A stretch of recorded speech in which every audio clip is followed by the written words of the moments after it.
Proper lawn care varies from season to season. The steps you take in fall are generally pretty different than the steps you need to take in the spring or the summer. In this video, we'll outline what you should be doing in the fall to help keep your lawn healthy over the winter and to set it up for success come springtime. Lawn mowing. Unlike in the spring, during the fall season you want to set your lawnmower blade to cut as short as possible.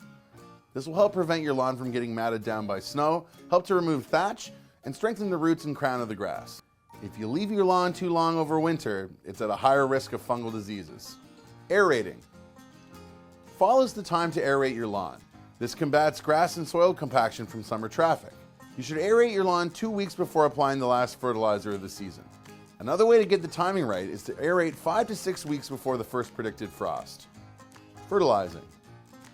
Adding fertilizer in the fall will allow your lawn to store more nutrients over the winter months. You want to find a fertilizer that is high in potassium and phosphorus. Fertilize your lawn 2 weeks after aerating, which should be about 1 month before the first predicted frost. Grub control.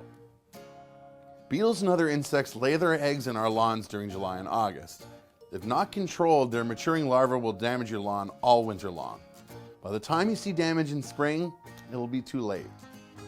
If you have outdoor pets, make sure you find a grub control product that is safe for animals. Thanks for watching. Check out our other lawn care videos for spring and summer to help keep your lawn looking its best all year long. And if you have any questions, leave them in the comments. While you're at it, visit us at eReplacementParts.com for more useful videos, blogs, and so much more.